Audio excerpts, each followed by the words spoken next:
आऊज़ु बिल्लाहि मिनश्शैतानिर्रजीम बिस्मिल्लाहिर्रहमानिर्रहीम। अस्सलामु अलैकुम वरहमतुल्लाहि वबरकातुहू। क्लास शुरू करने से पहले दुआ पढ़ लेते हैं।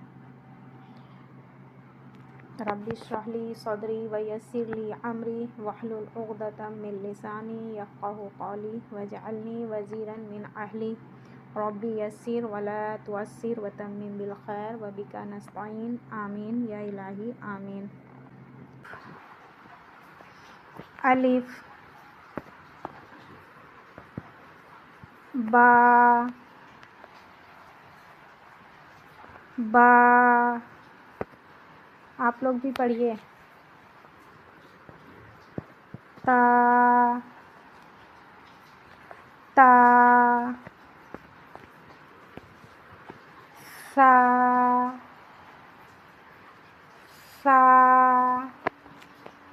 वैसे ही ज़बान को थोड़ी सी ऊपर और नीचे के दांत के बीच में लाकर थोड़ी सी ज़बान ऊपर और नीचे के बीच, ऊपर की दांत और नीचे के दांत के बीच थोड़ी सी ज़बान बाहर लाकर सा की अदायगी करें। सा प्रैक्टिस करें। जीम जीम,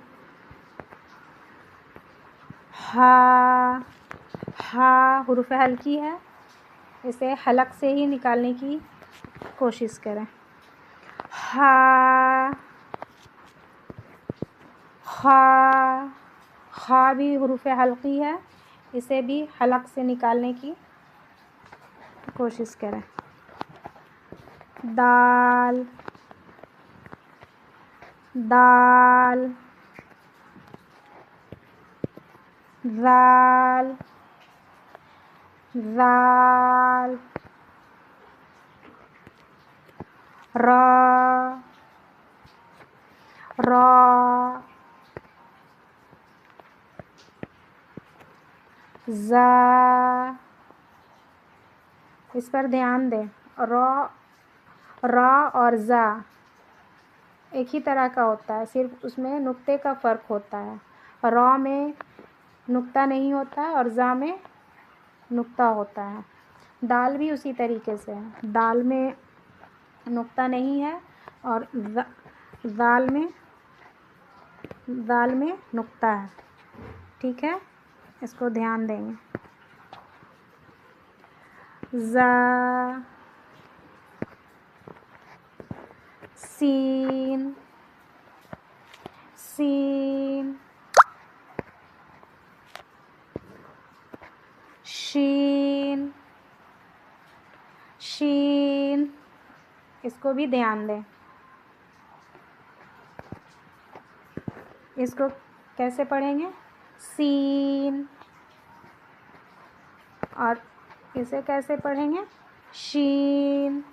इसमें ये दोनों एक ही तरह का लिखा हुआ है, इसमें भी एक ये सीन है, इसमें नुक्ता नहीं है, और इसमें ये शीन है, इसमें ऊपर में 3 नुक्ता दिया हुआ है, तो इसे कैसे पढ़ेंगे? शीन। ठीक है। सौद सौद, ये इसे सीन बोलते हैं। इसी तरह इसको मोटा करके पढ़ेंगे, सौद, इस तरह से।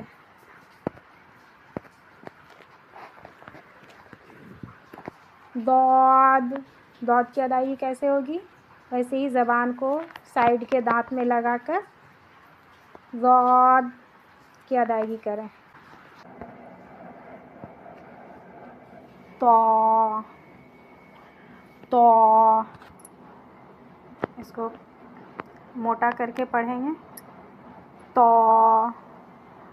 और वो अलिफ बा और उसके बाद जो ता वो बारीक पढ़ी जाती है, उसको बोलते हैं ता, और इसको बोलेंगे तो।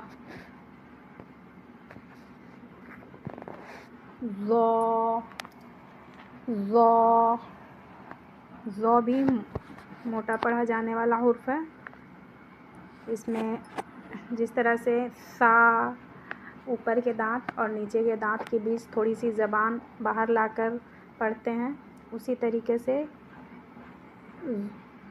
ज़ाल की भी अदायगी करते हैं और उसी तरीके से ये ज़ो की भी अदायगी होगी। ज़ो बोलने में ये भी मोटा पढ़ा जाता है और वो दोनों ता और ज़ाल बारीक पढ़ी जाने वाली हुर्फ है और ये मोटा पढ़ा जाएगा, इसलिए इसे मुंह भर कर पढ़ें। ज़ो,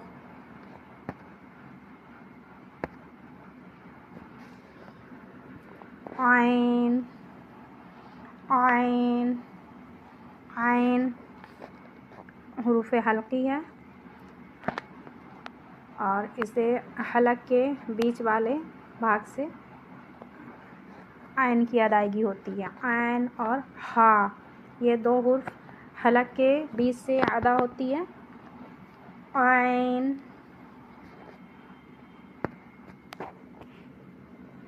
गैन, गैन, गैन भी हुरूफ़ हल्की है, इसकी भी अदायगी हलक से होगी। ये हलक का ऊपरी हिस्सा जो मुंह के करीब है, वहाँ से ये गैन की अदायगी होगी। गैन और खा की अदायगी वहीं से होगी, हलक के ऊपरी हिस्से से। फ़ा, फ़ा,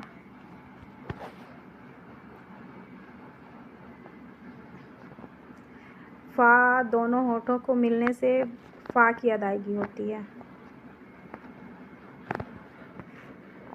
क़ाफ़, क़ाफ़, क़ाफ़ की अदायगी ज़बान के आखिरी हिस्से, जहाँ पर छोटी ज़बान जिसे कौवा कहते हैं, वहाँ से इस क़ाफ़ की अदायगी होगी ज़बान के नरम तालू से।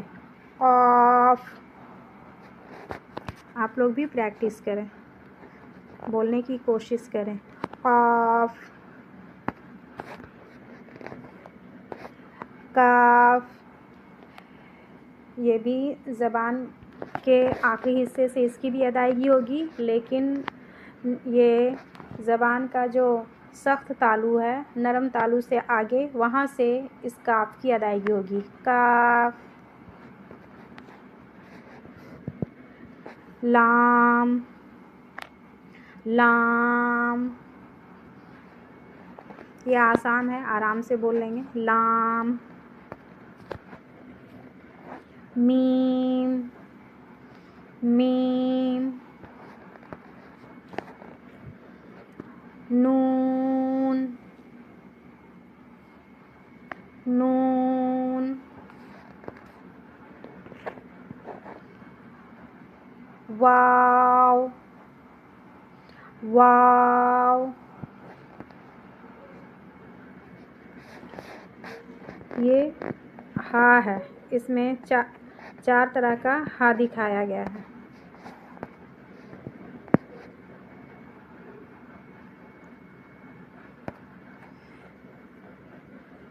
ये जिसे हम दुचस्मी हा बोलते हैं, दो आँख वाली हा, ठीक है। ये हा, इसकी भी अदायगी हलक से होती है, लेकिन हलक का जो आखिरी हिस्सा है, जो सीने के करीब है, वहाँ से ये चारों हा इसकी एक ही तरह से ये चारों हा पढ़ा जाएगा। इसमें चार तरह का हा दिखाया गया है, इसका इस्तेमाल कहीं हर जगह में अलग अलग तरह से किया जाता है, लेकिन इसे पढ़ा एक ही तरह से जाता है। ये सब की अदायगी हलक के आखिरी हिस्से से जो सीने के करीब है, वहाँ से ही इसकी अदायगी होगी, ठीक है। ये है दुचस्मी हा, दो आँख वाली हा। ये भी है दो आँख वाली हा, इसे भी दुचस्मी हा बोलते हैं, दो चस्मी हा।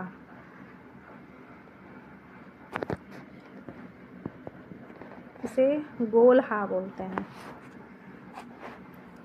हा, और ये भी है गोल हा। हा, सबको हा ही बोलेंगे। हा, हा, हा, हा, लाम अलीफ, इसमें लाम के साथ अलीफ भी दिया हुआ है, इसलिए इसे लाम अलीफ बोलते हैं, लाम अलीफ।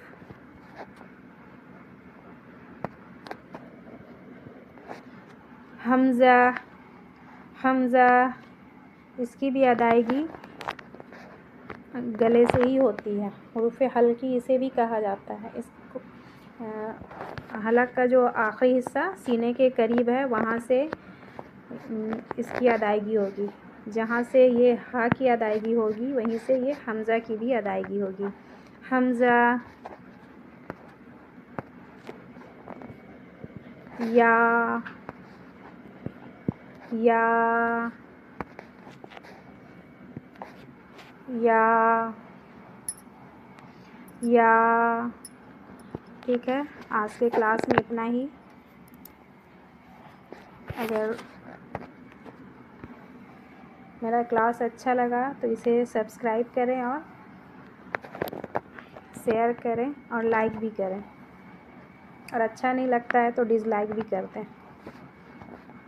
इंशाअल्लाह अगले क्लास में हम नुक्ते के बारे में पढ़ाएंगे, और ज़बर ज़ेर जिसे हरकात कहते हैं, ज़बर हरकात, तनवीन, दो ज़बर दो ज़ेर, इनको तनवीन कहते हैं। इन सब के बारे में अगले क्लास में इंशाअल्लाह पढ़ाएंगे। ठीक है, आज के लिए इतना ही। चलिए छुट्टी की दुआ पढ़ लेते हैं। सुब्हान रब्बिका रब्बिल इज़्ज़ति अम्मा यसिफ़ून व सलामुन अलल मुरसलीन वल्हम्दुलिल्लाहि रब्बिल आलमीन। अल्लाह हाफ़िज़। तो